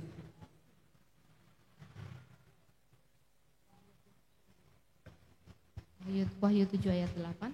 Wahyu bukan 7 Bu. Wahyu 13 ayat yang ke-8. Wahyu 13. Ayat 9 sekarang. Barang siapa bertelinga, hendaklah ia mendengar. Saudara bertelinga, hendaklah engkau mendengar. Terus, barang siapa ditentukan untuk ditawan, ia akan ditawan. Barang siapa ditentukan untuk dibunuh dengan pedang, ia harus dibunuh dengan pedang. Orang yang ditawan akan ditawan, orang yang dibunuh akan dibunuh dengan pedang. Terus, yang penting di sini ialah, apa yang penting di sini? Ketabahan dan iman orang-orang kudus. Yang penting adalah ketabahanmu dan imanmu. Bagaimana imanmu? Bagaimana responmu kepada firman? Terus ayat 11, ya. Binatang yang keluar dari dalam bumi. Binatang yang keluar dari dalam bumi. Dan aku melihat seekor binatang lain keluar dari dalam bumi. Ya. Dan bertanduk dua, sama seperti anak domba. Ya. Dan ia berbicara seperti seekor naga. Ya. Dan seluruh kuasa binatang yang pertama itu dijalankannya. Jadi binatang ini seperti binatang yang pertama menjalankan kekuatan dan kuasanya. Terus, ia menyebabkan seluruh bumi dan semua penghuninya menyembah binatang pertama, ya, yang luka parahnya telah sembuh. Lagi-lagi yang dialihkan apa? Penyembahan. Tadi penyembahan kepada Tuhan itu orang kudus, yang pengikut antikris penyembahannya kepada binatang. Terus, dan ia mengadakan tanda-tanda yang dahsyat. Iya. Bahkan ia menurunkan api dari langit ke bumi. Saudara, yang kali ini semua orang. Yang disembah kali ini, yang binatang ini bukan binatang biasa. Dia dapat melakukan tanda-tanda yang dahsyat. Bahkan dia bisa turunkan api dari langit. Wow, nggak main-main loh. Terus, ia menyesatkan mereka yang diam di bumi dengan tanda-tanda. Iya. Yang telah diberikannya kepadanya untuk dilakukannya di depan mata binatang itu. Dan binatang ini dapat menyesatkan orang-orang dengan tanda-tanda aja. Tapi yang bisa tersesat ini dengar baik. Hanya orang-orang yang belum lahir baru. Jikalau sudah lahir baru, seperti yang lain lahir baru ini, dia pasti ngerti. Walaupun terjadi tanda-tanda yang ajaib, dia tahu itu dari iblis, dari antikris. Dia tidak akan ikut menyembah. Haleluya, amin. Terus ayat 15, langsung ayat 15. Dan kepadanya diberikan kuasa untuk memberikan nyawa kepada patung binatang itu. Binatang ini sampai membuat suatu patung. Dan patung ini punya nyawa. Terus, sehingga patung binatang itu berbicara juga. Ya. Dan bertindak begitu rupa. Ya. Sehingga semua orang yang tidak menyembah patung binatang itu dibunuh. Saudara, patung yang dapat bicara apa? Mungkin tafsiran saya, robot. Nanti akan ada dibuat robot. Ini tafsiran saya. Robot yang punya kekuatan yang super hebat, yang melakukan tanda-tanda yang dahsyat. Dikatakan patung itu punya nyawa, dapat berbicara. Dan kalau saudara mengerti ilmu, sekarang di kemajuan teknologi manapun sedang berlomba-lomba menciptakan robot terhebat. Haleluya. Nah, terus ayat yang ke-16. Dan ia menyebabkan sehingga kepada semua orang, atau besar, kaya atau miskin, merdeka atau hamba, diberi tanda pada tangan kanannya atau pada dahinya. Dan tidak seorang pun yang dapat membeli atau menjual selain daripada mereka yang memakai tanda itu, yaitu nama binatang itu atau bilangan namanya. Saudara perhatikan baik, tanda binatang itu yang ada di tangan dan di dahi bukan hanya sekedar tanda tulisan chip yang kita sering dengar, tapi punya makna. Orang yang menerima tanda itu ialah orang yang menyembah binatang, orang yang mulutnya penuh dengan hujat dan kesombongan. Dikatakan mulutnya tadi penuh dengan hujat dan kesombongan. Terus dikatakan lagi mulut orang itu adalah menghujat Allah, menghujat namanya, menentang Tuhan, dan juga melawan gerejanya. Jadi hubungannya dengan vaksin yang sedang terjadi sekarang ini. Orang berkata kalau terima vaksin sudah menerima tanda antikris. Saya mau tanya, kalau orang menerima vaksin menjadi antikris, pertanyaan saya, terus kalau orang tidak menerima vaksin, jadi langsung ikut Yesus? Enggak juga. Berarti penentunya bukan terima atau tidak, tapi hidupmu ikut Tuhan sungguh-sungguh atau tidak. Jelas sampai di sini. Kalau begitu Pak, bisa nggak kita terima vaksin COVID-19 ini? Secara rohani, saya katakan tidak ada masalah. Secara iman Kristen, tidak ada salah untuk terima atau tidak. Secara medis bagaimana? Tanyalah kepada dokter.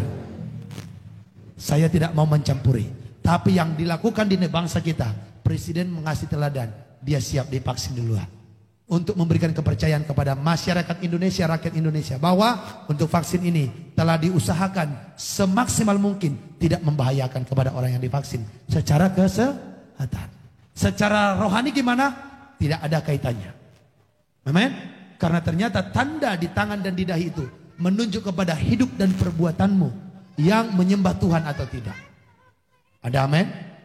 Jadi yang penting di sini dikatakan ialah ketabahan dan iman orang-orang kudus. Jelas sampai di sini. Jelas sampai di sini. Karena kalau kita mau ikut hitung-hitungan dari dulu udah terlalu banyak.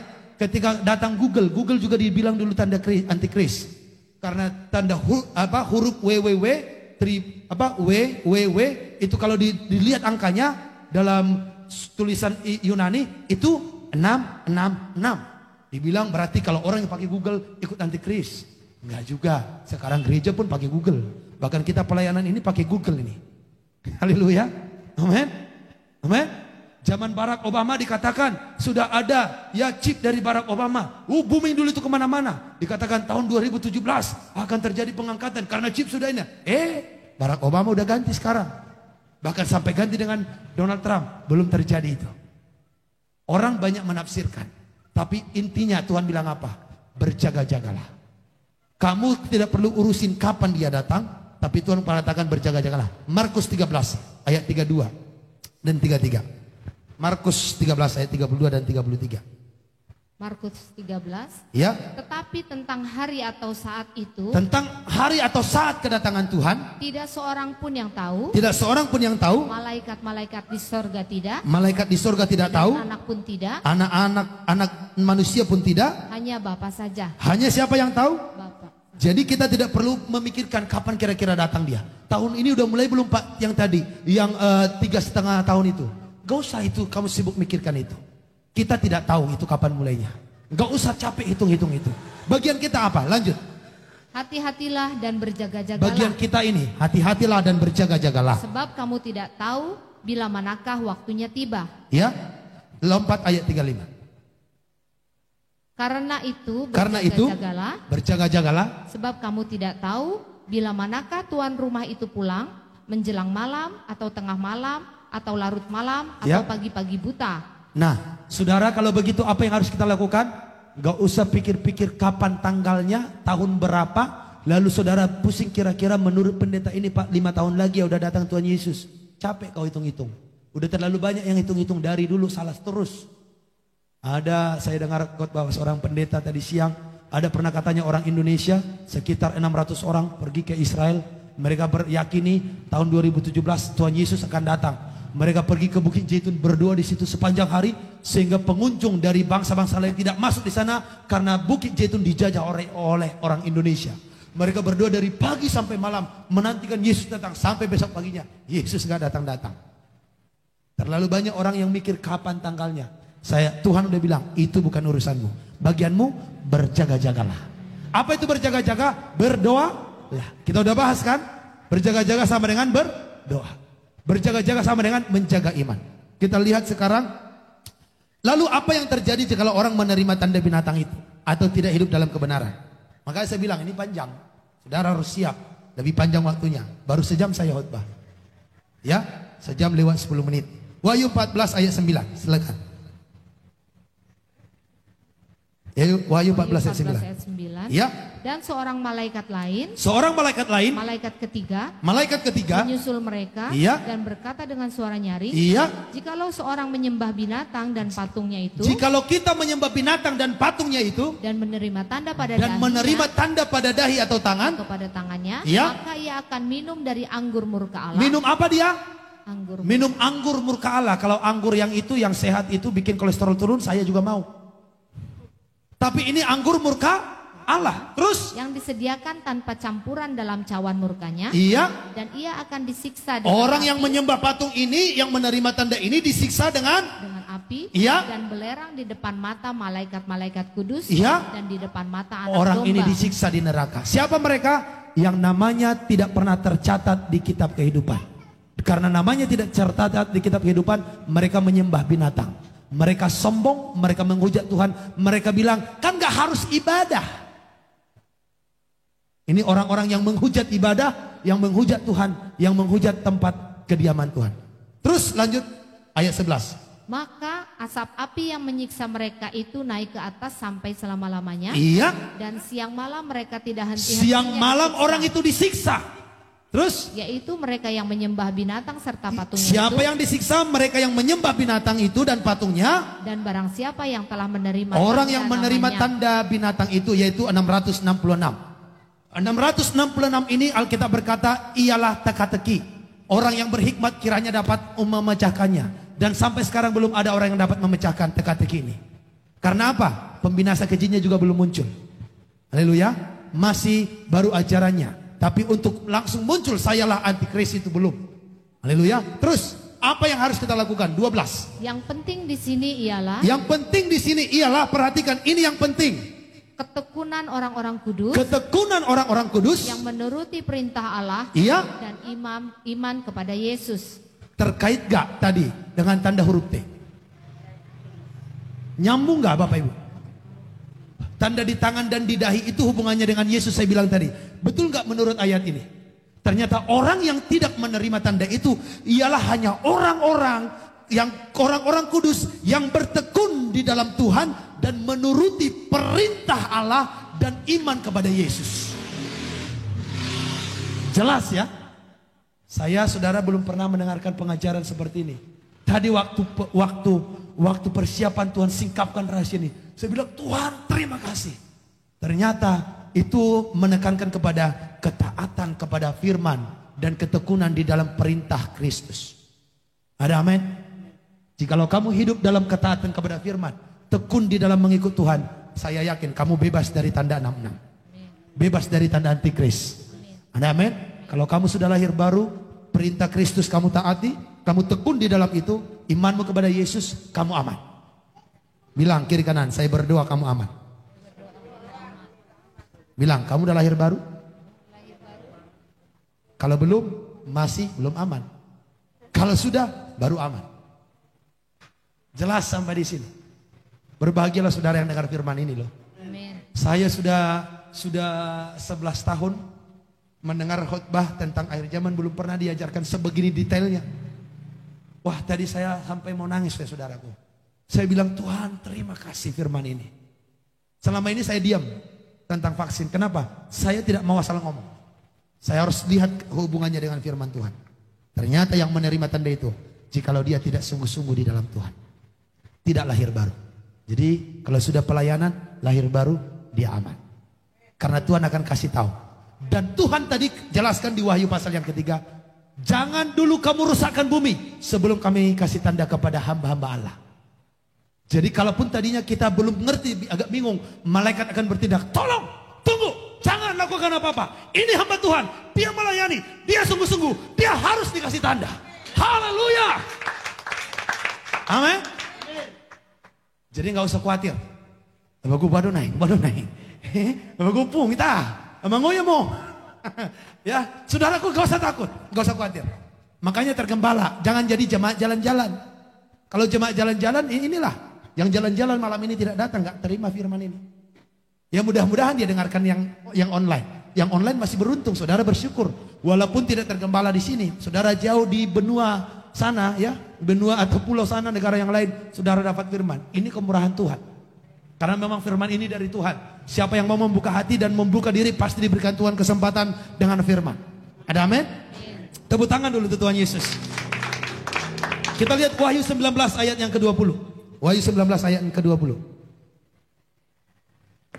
Wahyu 19 ayat 20. Iya. Maka tertangkaplah binatang itu. Maka tertangkaplah binatang dan itu. bersama-sama dengan dia nabi palsu. Iya. Yang telah mengadakan tanda-tanda di depan matanya. Iya. Dan dengan demikian ia menyesatkan mereka yang telah menerima tanda dari binatang itu. Iya. Dan yang telah menyembah patungnya. Iya. Keduanya dilemparkan hidup-hidup ke dalam lautan api yang menyala-nyala oleh belerang. Nah, saudaraku, yang dapat mengikut setan ini adalah orang yang ikut tersesatkan. Alkitab berkata, umatku dapat tersesat jikalau dia tidak mengenal Allah. Kenapa mereka bisa tersesat? Karena mereka menolak pengenalan akan Tuhan. Pengenalan akan Tuhan ada jikalau kita menerima firman pengajaran. Amin. Amin. Haleluya. Itu dalam kitab Hosea ya. Hosea pasal 6 ya, ayat 4 ya. Ya, umatku binasa karena tidak mengenal aku.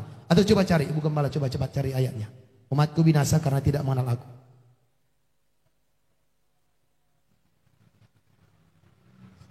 Sudah? Ya, atau tadi Hosea 6 ayat 4 coba buka. Hosea 6 ayat 4. Apakah yang akan kulakukan kepadamu, hai Efraim? Oh, terbalik 4 ayat 6. Hosea 4 ayat 6, terbalik ya. Hosea 4 ayat 6. Iya, perhatikan baik, ya. Umatku binasa Umatku karena binasa, tidak mengenal Allah. Iya. Karena engkaulah yang menolak pengenalan itu. Umat Tuhan bisa binasa kalau dia tidak mengenal Tuhan. Caranya mereka tidak mengenal Tuhan, mereka menolak pengenalan. Caranya menolak gimana? Maka aku menolak engkau menjadi imamku. Iya, terus? Dan karena engkau melupakan pengajaran Allahmu, Iya. maka aku juga akan melupakan Nah, anak-anakmu. mereka menolak pengajaran, mereka juga menolak ya Allah. Karena engkau melupakan pengajaran Allahmu. Mereka menolak pengenalan akan Tuhan, mereka melupakan pengajaran. Jadi orang-orang akan tersesat jikalau tidak siap menerima firman pengajaran. Firman pengajaran, firman yang mendewasakan. Firman pengajaran, firman yang mendidik kita bebas dari dosa. Jikalau orang tidak siap tidak terima dosanya ditegur, kesalahannya dinyatakan, dia akan tersesat oleh si pembinasa keji, oleh si antikris. Dan saya yakin dia tidak akan tahu apakah ini tanda binatang atau tidak. Dia bisa saja terima begitu-begitu saja. Karena apa? Orang yang tidak mengenal Allah dengan baik akan gampang terkagum-kagum dengan dunia ini. Tapi jikalau orang sudah cinta Tuhan, mengenal Tuhan dengan baik, mau sehebat apapun nikmatnya dunia, tidak kagum lagi kita. Amin. Bilang kiri kanan, kamu masih kagum gak dengan kenikmatan dunia? Kalau masih kagum, kamu terancam. Tapi jikalau kamu sudah tidak kagum dengan kenikmatan dunia, kamu tidak akan dapat disesatkan oleh si pembinasa keji. Ayat yang terakhir, katakan puji Tuhan. Haleluya. Wahyu 19 ayat yang ke-20. Langsung senyum semua. Haleluya. Walaupun tadinya sudah mulai 5 watt, langsung senyum dia. Wahyu 19 ayat 20. Iya. Maka tertangkaplah binatang itu. Tertangkaplah binatang itu. Dan Wahyu 20 tadi. Wahyu 20 ayat yang keempat. Coba Wahyu 20 ayat yang keempat. Wahyu 20 ayat. Iya, saya Lalu salah ngomong aku ya. melihat tahta-tahta Iya. dan orang-orang yang duduk di atasnya. Iya. Kepada mereka diserahkan kuasa untuk menghakimi. Iya. Aku juga melihat jiwa-jiwa mereka Iya. yang telah dipenggal kepalanya karena kesaksian tentang Yesus. Jadi akan ada orang sampai dipenggal kepalanya karena Yesus, terus Dan karena firman Allah. karena memberitakan firman, ya. Yang tidak menyembah binatang itu. Dan mereka patung. rela mati dipenggal kepalanya karena tidak mau menyembah binatang. Jadi nanti saudaraku, untuk menyembah, untuk menerima tanda itu pasti ditawarkan kita, kamu menyangkal Yesus atau tidak? Oke? Ya, karena jelas dikasih tahu yang menerima tanda itu adalah orang yang menyangkal Yesus. Jadi kita tidak mungkin menyangkal Yesus tanpa tidak sadar. Jadi orang akan menyangkal Yesus menerima tanda itu dengan kesadaran. Terus yang tidak menyembah binatang itu dan patungnya, Ya. dan yang tidak juga menerima tandanya pada dahi Ya. dan tangan mereka, Ya. dan mereka hidup kembali dan memerintah sebagai raja bersama-sama dengan Kristus untuk masa 1000 tahun. iya, dan orang yang tidak mau menerima tanda itu, mereka akan dihidupkan kembali memerintah dengan Kristus selama 1000 tahun. Dan orang itu akan dihidupkan kembali memerintah dengan Kristus selama 1000 tahun. Silakan sekarang saudara mungkin manusianya biasa-biasa saja. Tapi jikalau kamu hidup dalam Kristus, nanti kamu jadi memerintah selama 1000 tahun. Paling hebat umur manusia sekarang 70 tahun, 80, 100 tahun. Tapi kalau kita hidup dalam kebenaran di masa yang 70, 80 tahun ini, nanti 1000 tahun kita jadi memerintah bersama dengan Yesus. Wow. Haleluya. Amin. Setelah 1000 tahun ngapain lagi? Di surga selama-lamanya. Gak perlu lagi pergi ke Onan, ke pasar jualan supaya kamu bisa makan. Tuhan siapkan semua kebutuhanmu. Amin. Haleluya. Saudaraku, kesimpulannya. Tanda kepada orang kudus ialah tanda di mana orang itu diberikan huruf T. Jikalau orang itu hidup dalam kebenaran, lahir baru, percaya Yesus, hidup dalam ketekunan dan kekudusan kepada iman dan perintah Kristus. Tanda binatang itu diberikan kepada orang yang menghujat Tuhan, yang menyangkal Tuhan, yang berbalik kagum kepada kenikmatan dunia. Dan orang itu tidak pernah lahir baru, tidak pernah mau terima Yesus. Ataupun kalau pernah percaya Yesus tapi dia murtad kembali, namanya tidak tercatat di dalam kitab kehidupan. Lalu kalau begitu apa yang harus kita lakukan? Percayalah Yesus, bertobatlah, lahir barulah, hiduplah dalam ketekunan, dalam iman kepada Kristus, dan bertekunlah mentaati perintah Yesus sampai akhir hidupmu. Tentang vaksin ini tidak ada kaitannya dengan tanda chip 66. Oleh sebab itu orang Kristen secara rohani saya sampaikan tidak salah terima vaksin COVID-19.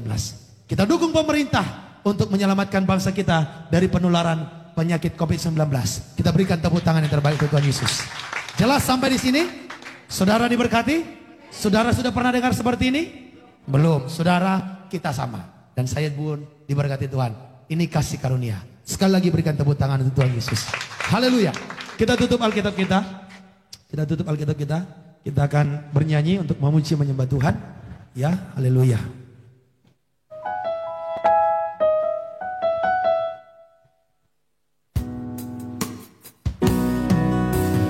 Firman-Mu pelita bagi kakiku, terang bagi jalanku.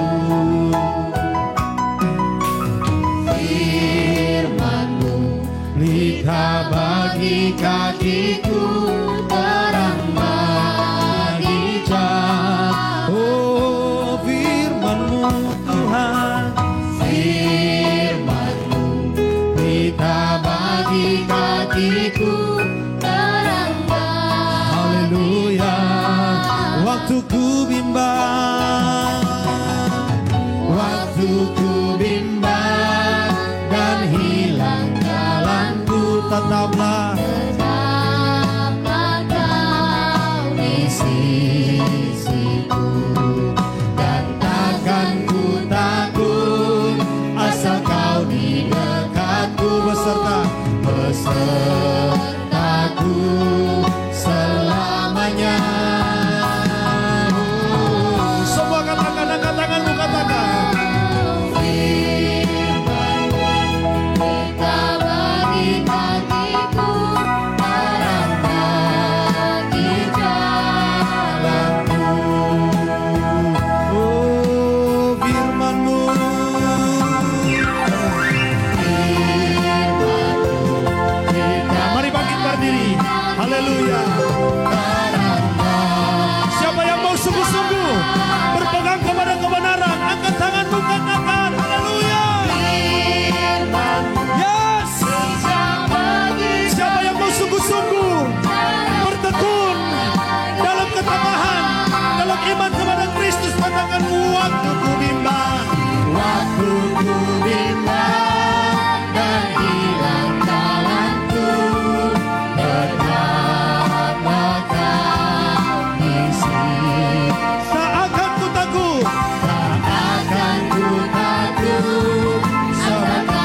Tuhan.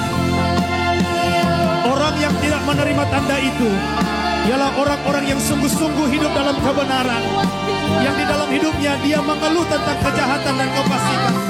Siapa yang mau sungguh-sungguh malam ini?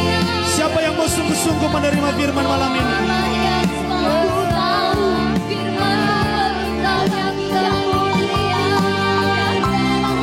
Mari semua saudaraku, katakan Tuhan, aku mau taat. Katakan Tuhan, aku mau sungguh-sungguh. Tuhan, aku mau lahir baru.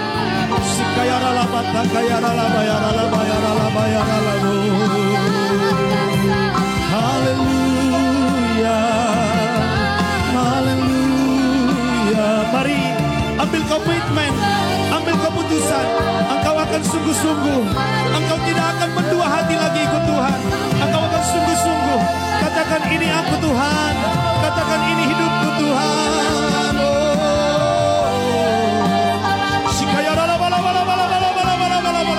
Roh Kudus, sama. Roh Kudus mengalir. Haleluya. Penuhi kami dengan urapan-Mu. Kami mau hidup dalam kebenaran. Kami mau diberi tanda orang-orang kudus itu. Kami mau diberi tanda huruf T oleh malaikat-Mu ya Tuhan. Haleluya.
Seperti Tuhan, angkat tanganmu.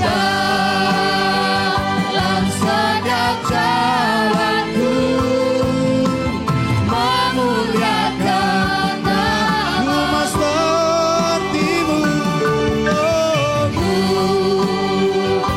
seperti-Mu Yesus, disempurnakan.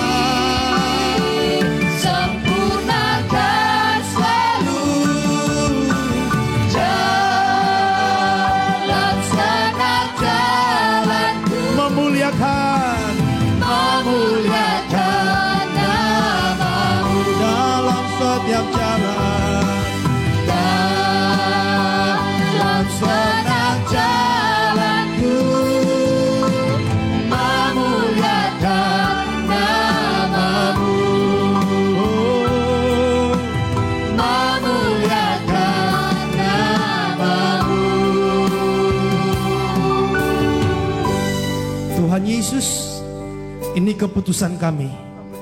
Kami mau hidup seperti firman-Mu. Kami mau seperti Tuhan. Dalam setiap jalan dan hidup kami, kami memuliakan Tuhan. Kami mau melayani Tuhan. Stop dengan hidup yang lama, Bapak Ibu Saudara. datang kepada Tuhan. Waktu kita singkat. Waktu kedatangan Tuhan tiba-tiba, tak seorang pun yang dapat memprediksi. Oleh sebab itu Tuhan berpesan, berjaga-jagalah, hati-hatilah. Yang penting ialah ketabahan dan ketekunan orang-orang kudus di dalam mentaati perintah Tuhan dan iman kepada Yesus.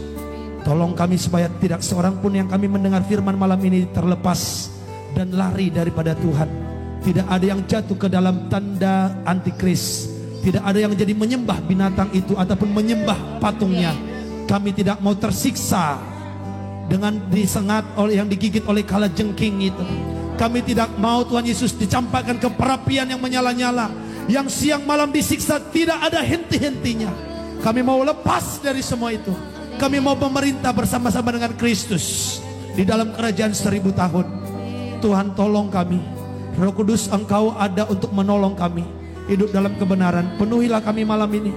Hati kami baharui Tuhan. Di dalam nama Tuhan Yesus. Hamba-Mu terbatas Tuhan menyampaikan firman. Tapi lebih lagi Engkau terjemahkan bagi umat-Mu dimanapun mereka berada.